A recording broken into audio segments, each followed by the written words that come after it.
welcome to NGF Movie Nights, where we're going to be talking about pretty much all the movies that we enjoy really watching. This is a split from our actual podcast that we do. We wanted to start putting more items on YouTube and just being able to get the videos out there as soon as we watch the movies. Pretty much just your traditional review. But today's going to be a little bit of a different episode because we're actually going to be talking about a movie that hasn't come out yet, and that's the Uncharted movie starring Tom Holland and Mark Wahlberg. Now, what we're going to do is we're going to kind of discuss, we're going to go a little bit into the history of the Uncharted video games. Adrian here is was it safe to be a big fan?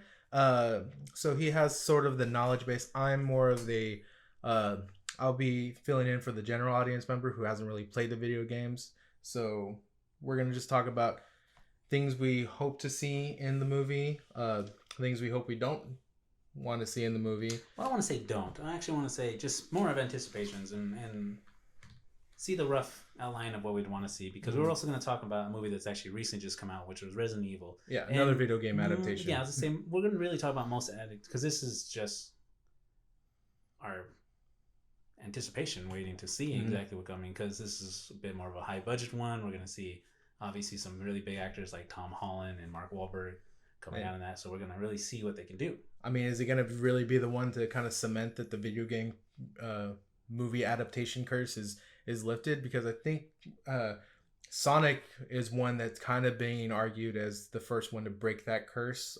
I enjoyed the Sonic movie, but yeah, we'll see. Yeah, this is the first one that's it's one. I mean, in a long line of movies that have come out, everyone has seen their adaptation where they have their likes and dislikes. So that's what we're really going to talk about.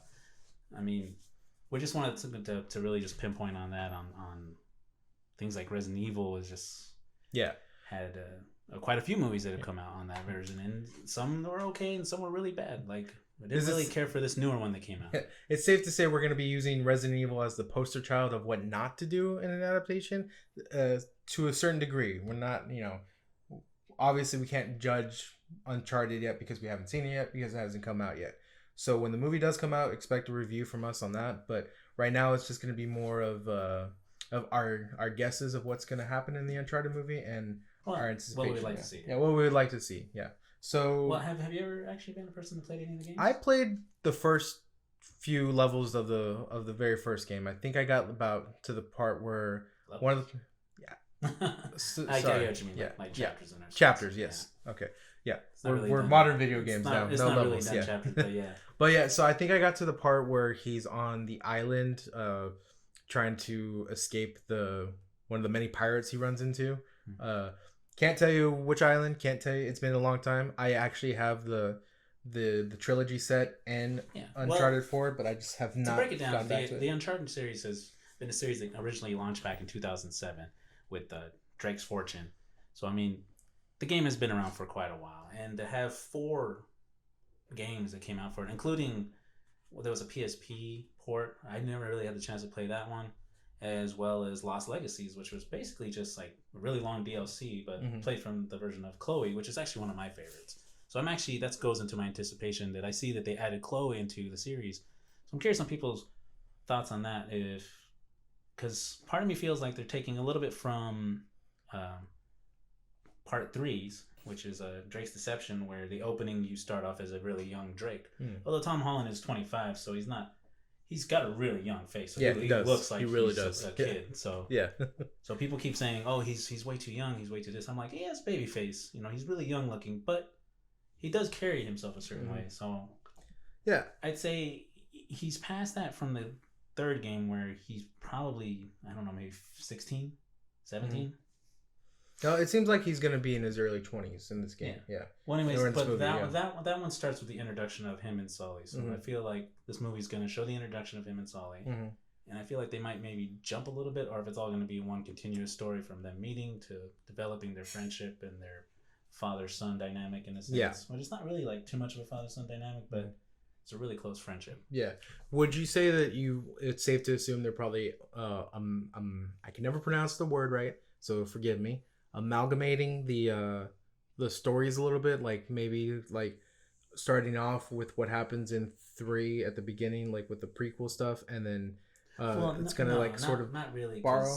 Obviously, they have Antonio Banderas playing. I'm assuming villain, or at least the He's- money roller. Yeah, he's a competitor in finding the treasure. Yeah, from the trailers, it sounds like he is directly tied to the treasure, like it's his family's treasure. So I'm assuming that he's gonna play an antagonistic role, or he's just gonna be, like you said, like a kind of like a bank. Because me, I'm personally trying to stay away from it. As much as I try to stay away from the new Batman movie, I'm trying to stay away from a bit of the trailers to not get too much spoiled or said, because I like to see where they go in the story. Yeah. But seeing from cutscenes from what they're pulling from, a lot of it's being pulled from 3 and 4 a little bit, with the whole ships and the islands and the treasure, and then even the introduction of Sam, which is his brother, who literally just came out of nowhere in part 4. But I actually really like that.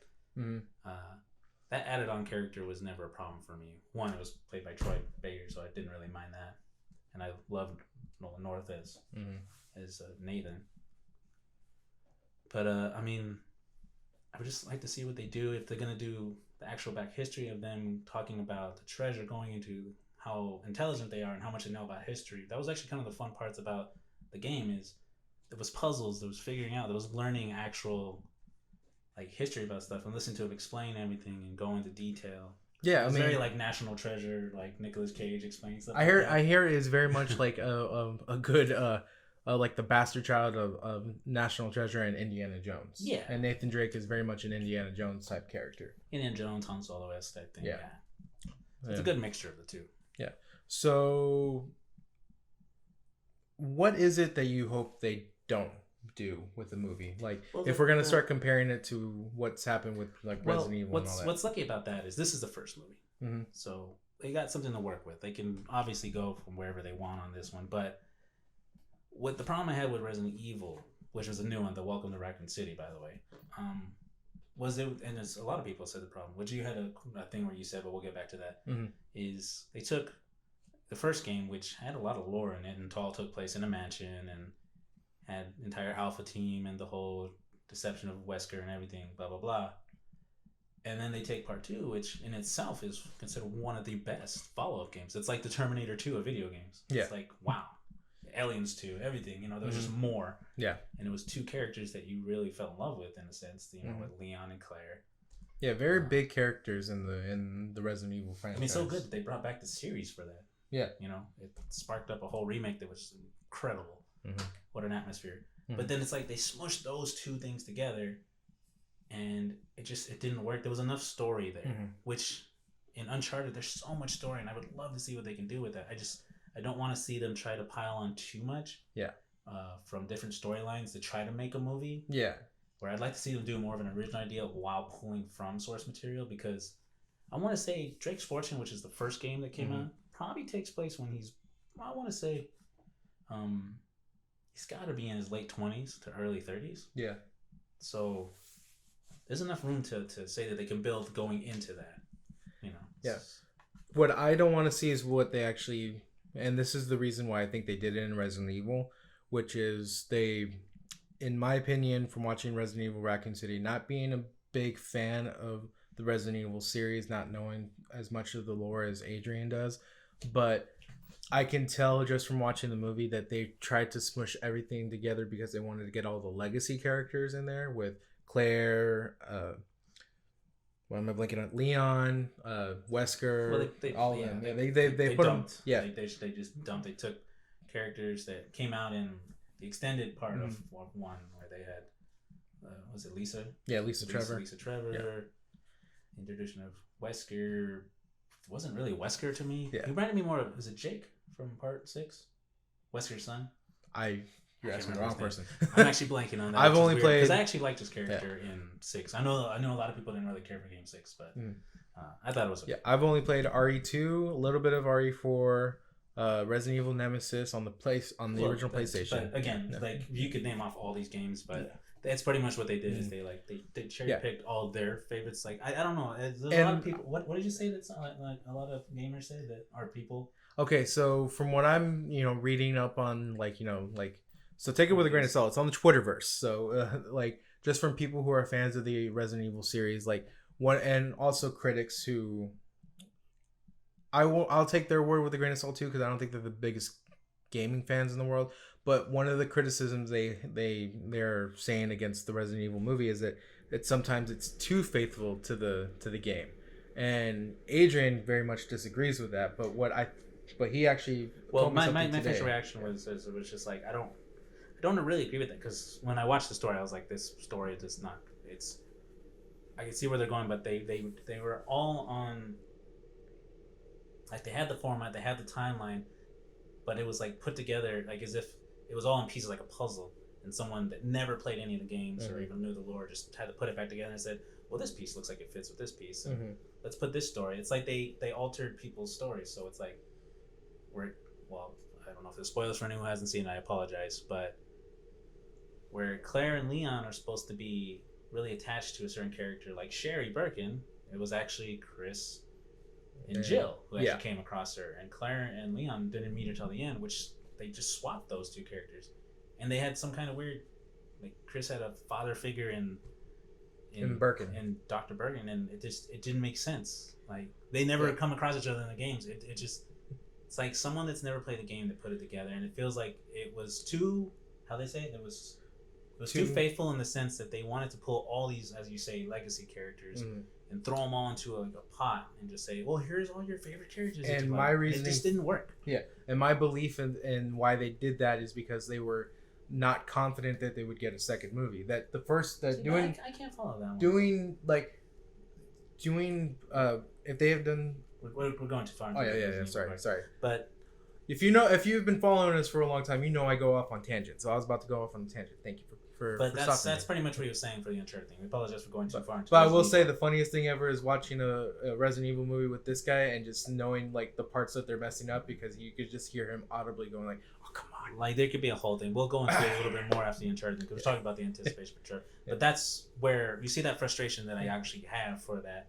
Is I don't want to see that in Uncharted, but again, this is the first one, so you gotta give it some rope. You know, you're not gonna just automatically hate on something just because. And I have a little bit more faith in Sony because they've been doing the movie game for a long time now. So, and they've done some successful movies in the past, especially with Tom Holland with the Spider-Man series. So, I have to look up. Let me look up.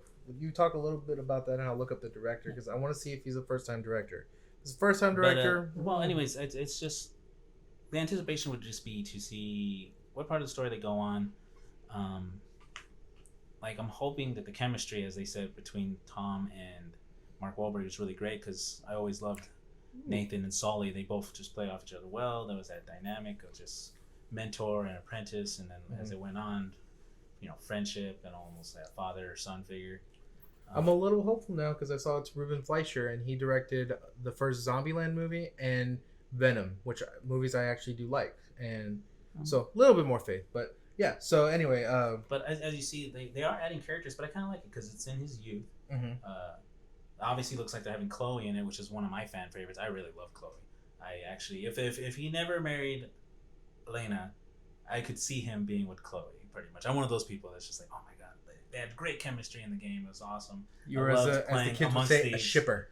Well, I like playing amongst thieves, and she was one of my favorite characers throughout that. That's and the second don't get me one, wrong. right? Yes. Okay. And although I do love Elena too, she's a great added character. She was never like an annoyance. I'm curious to hear what everyone actually thinks on certain characters, and which ones you would like to actually see in the movie. So I mean, I just hoping that they don't toss too much of everything in there. And yes. Get a little bit too off the rails, or it just becomes a schlocky first-person shooter. As again, referencing to Resident Evil, how the games went, where they're no longer really story-based. It's just like boom, boom, action sequence, boom, boom, boom, boom. But looking at it, I mean, it looks like it's just gonna be a fun, adventurous, almost to the guys of the original Pirates of the Caribbean, the first movie. Now, here's my big question to you. As someone who is, fairly big fan of the games, if they veer too much off of the story from, like, if it's just in essence an Uncharted movie, but not story-wise an Uncharted movie, would you leave disappointed, or would you be okay if they still give you an enjoyable movie? It's like the thing I always said whenever we watch adaptations from anything is, sometimes I want to see, and you might disagree, is I'd like to see from either book or game, from page to the big screen. Just like games, I'd like to see from game to the big screen, almost shot for shot in a sense. I know some people really hate that, but there's something nice about that, and something about seeing your favorite characters actually on live screen, but adding more stuff to it. I like the idea of them adding extra scenes, because sometimes in games there's really awesome cutscenes, but even some people know certain cutscenes slog on for a little bit too long. But then there's some that don't, and you want to see where it might actually go a little bit longer, or where it could go in that cutscene. Sometimes I enjoy watching cutscenes so much, and I'm just like, oh man, it's like a story in itself, and then you get the play part of it. Mm-hmm. But imagine getting that part you play visually being told as well.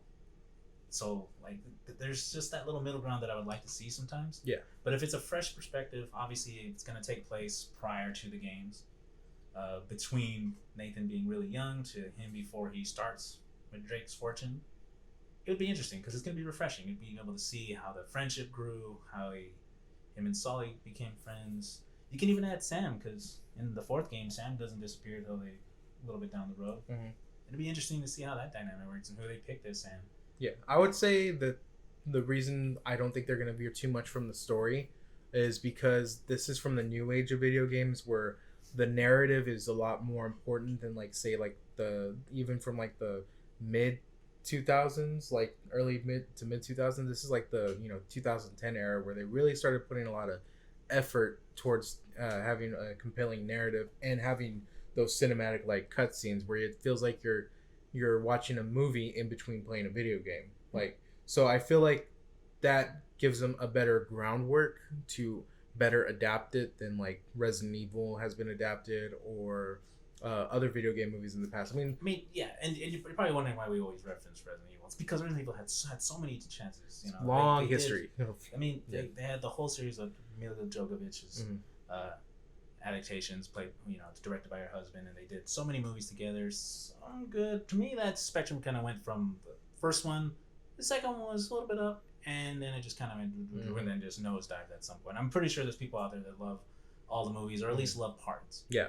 Like the new one, I'm not a huge fan of the new movie. I thought it was not just bad, but there are things I liked. I liked certain casting choices. I didn't like casting directions for certain characters, where I was like, well, what did you do to that character? You didn't like the way they were directed, but you liked the way they were cast. Yeah, for the most part. Yeah, for the most part. The only one that stood out like a sore thumb, and I apologize for anybody, and I don't think the guy deserved any hate whatsoever, was the guy who played Leon. There's nothing about Leon that I liked. I'm sorry. Yeah, even me being like not the biggest and follower of the lore. Legacy characters. I don't know why they left out Barry, and I don't know why they left out Rebecca. Those are great characters. Mm-hmm. Why you leave them out? Where's the love for Barry? Come on. Where's the love for Rebecca? Mm-hmm. Yeah, but no. I feel like they're filling the roster on Uncharted. Yes. How they should. Yeah. It should be Nathan, a young Nathan, a pretty young Sully, and a young Chloe. Show that tight knit group and how they became friends and trustworthy things. I mean, they're all thieves at some point, so there's going to be a little bit of backstabbing, but that was the fun camaraderie about it. I just hope they keep that same mentality and the same wittiness and banter that was in the games. Yeah. Let's see if they can carry it. Mm-hmm. That's another thing. That banter, that fun aspect, that you're able to roll off quips and stuff like that. That was always the fun part about the game. So it's like I loved hearing Nathan and Sully just kind of bantering back and forth, and even Chloe with her little snides and little, joking and flirty, blah blah blah. That was just always fun because it brought a real good sense of realism and atmosphere to the games. Yeah, like it made me feel like I was part of it. I was just like, this is fun. Like I could play those games for hours. I have the whole collection. I play them all the time. It's like one of those feel-good movies you watch like every other month or so, like that. I play it every few months. I'll play one of them and just be like, oh god, this is just bringing me back. It's making me want to go back and just play them before, try to see how far I can get before the movie comes out, which is not very far. That the movie does. I hope the movie. I hope I leave the movie. If anything, I just hope I leave it going like that was just fun. Like, whether it was very well told or whatever, I just hope I have a great time. I walk out of there and I'm like, smiling, kind of like the Ready Player One I had. Yeah. Went to that movie not knowing what to expect, came out going like, that was my favorite movie of the year. Yeah. Definitely. I know what you're saying. It's not like Oscar contention or Oscar worthy. Yeah. But I wasn't he's wearing a Gundam shirt, and if you watch Ready Player One, the minute that Gundam showed up to fight Mechagodzilla, he look was at my like, background. Sorry, I got a bunch of stuff back here. Yeah. I have no Uncharted stuff though. If anyone knows where to find anything, please let me know. It's actually apparently kind of hard to find Uncharted memorabilia these days. Go figure. Hopefully not so much after this movie comes out. Hopefully it does well and I can get some. Maybe they'll reissue some stuff. Yeah. Collector's editions, anything. If anyone knows anything. Yeah. hit us up on all the socials. So Well, anything. what about you? What are you anticipating as a person who didn't really play too much into it? Because I know you're more of the novice on that end. Yeah, I'm definitely a novice when it comes to the Uncharted series. Like me, I played them all. What I'm expecting is just a very fun ride. Definitely can expect some good banter because, like, now that I see it's Ruben Fleischer directing it, if you watch Zombieland 1, like, just the chemistry between all four of the characters, you know, Jesse Eisenberg, Woody Harrelson, Emma Stone, and Abigail Breslin. Breslin. Their banter together was really good. It was a funny movie. So I definitely think they're gonna have that comedic element to it, and they're gonna probably execute it pretty well.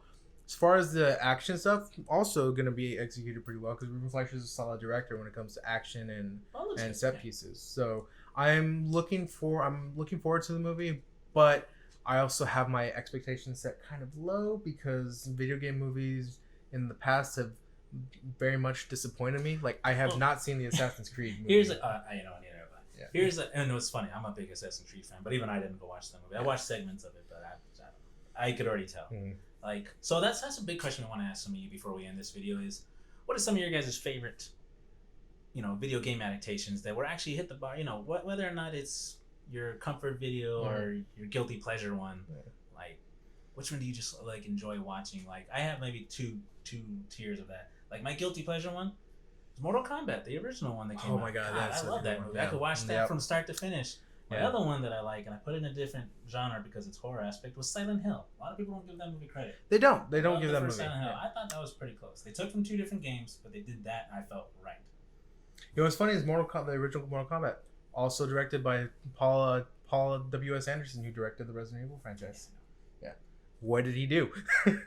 Anyway, I'm hoping it's not an Uwe Boll film, and if anybody knows who Uwe Boll is, you know how notoriously. Kudos to you. Now that's just raunchy dumb fun. Right? Yeah, like you know how notoriously bad his video game adaptations are. I mean, like, so I'm hoping it's not another Uwe Boll film, and it's more along the lines. Even if it's a Mortal Kombat. You're looking for a good laugh. Yeah, sure. Yeah, true. Even if it's another Mortal Kombat, well, that's what I'll be happy. Those are my guilty pleasure. Now the ones I hate. I hate using hate. That's a strong word. Yeah, the ones you strongly dislike. Yeah. You guys can put out your own in the comments. I guess I would say probably as a kid I had fun with it, but I look back at it now and I'm like, oh god, probably Mario. Mario Brothers. I still kind of like that. I watched that one's a while ago, but it's not like me watching Street Fighter. I can watch that one and at least have a good laugh. Mario's a bit more cringe-inducing for me, and I don't even use that word. My favorite line from the Street Fighter movie with Jean-Claude Van Damme is when they're threatening him on the TV, and the guy who plays what's the Russian guy's name? I always forget the Russian guy's name. Zangief. Yeah, he's like, quick. Change the channel. No, that's when the truck's coming down. It's gonna crash into. Yeah. And he's like, quick, change the channel. Well, that's actually very. That was more Arnold than it was. Yeah, same. They're big buff dudes. It's the same dude. Same thing. But anyway, yeah. So I also have my guilty pleasures. The original Mortal Kombat is one of them. I find a little bit, and by a little bit I mean this much of a smidge of enjoyment from Annihilation. It's like the Uwe Boll type of movie, definitely, where it's like if you just want to like put something on when you're having like drinks with friends and just like laugh your ass off. That's how you get the enjoyment from it. But it's a bad movie. It's a very bad movie. Really bad softcore. But acting wise, not the actual thing. Yeah. And I guess if it counts as a guilty pleasure, some of the Resident Evil movies are a little bit of a guilty pleasure. The first two. Right? Yeah, the first two definitely. Yeah. But what it comes back down to is just what is your favorite one. Mm-hmm. But just to kind of really wrap everything up, I mean, as for Uncharted, I hope they pull from. You can pull from all four games, and it would still be great. I feel that the movie, from what it looked like in the trailer, they're pulling very heavily from 3. You all can discuss that one. I feel like 3 and 4. Mm-hmm. There might be some references to that because they can do whatever they want. But I feel like probably just because one of the cutscenes on the plane when he's flying off on the cargo packages up, that's straight ripped from part 3. Yeah. So, that's how I feel they're gonna do. Like if they ever like years down the line decide to try to do a Devil May Cry remake, I think they're just gonna straight up adapt 3 and skip 1 and 2. Fine. Yeah, because I mean, let's be honest. When it comes to the games, which Uncharted actually is one of your guys' favorite games? Yes, because there's 4 out there, so I'm kind of very curious on what everybody's actual favorite Uncharted game is. For me, it's part 2. It's Amongst Thieves, or Honor Amongst Thieves, or is it? Yeah, Part 2. It's one of my favorite ones. I play that one all the time. My God, from start to finish, I've played that maybe 6 or 7 times. Yeah, and to completion. And our friend Jeff also has a high bar for this movie to break, because he still cannot forgive Mark Wahlberg for the Max Payne movie. So if Mark Wahlberg can redeem himself for Max Payne, our buddy Jeff will very much enjoy this movie. Totally forgot about Max Payne. Well, anyways, that's actually what we want to touch on. I know we didn't go too much into anticipation. I mean, it's just anticipation. There's not really much to go with. And as soon as the movie comes out, we're actually going to do we're going to watch it day one? We're gonna try to watch it day one. Yeah. We're gonna try to do the recording right afterwards, so we can put something up. This is our new page. Excuse me. This is our new YouTube page in which we're actually going to start uploading as many videos as we can. We actually have an original podcast with multiple episodes, but we're going to revamp that as well. We kind of took a hiatus because everyone knows what's been happening the last few years. Kind of really sucks these days. Yes. We've been part of the essential workforce. Yeah. So we haven't had too much time to record with a few very of our hard friends. to find time, yeah. So what we're going to try to do is put a few more videos out. Hopefully you all like them. Hopefully you guys are very nice and kind as much as you can be. Seeing is that this is really more our first video. Yes. The next series of videos that we are actually going to be doing is called Anime Crash Course, where me, the novice anime viewer, is going to be watching some highly recommended and essential watch animes. So whether that's you gotta shorten that. Yeah. So okay, basically, we'll go. A novice watcher and someone to me who actually I've been watching quite a few. Long time anime fan, yeah. Because animes come back in full force. I mean, there's so many more anime lovers, but we can go more at that in our next video. Yeah. But as for now, you know what? I realized we didn't do an intro thing for ourselves. My name is Adrian, and I'm Mike, and this is NGF Movie Nights. Thank you for watching.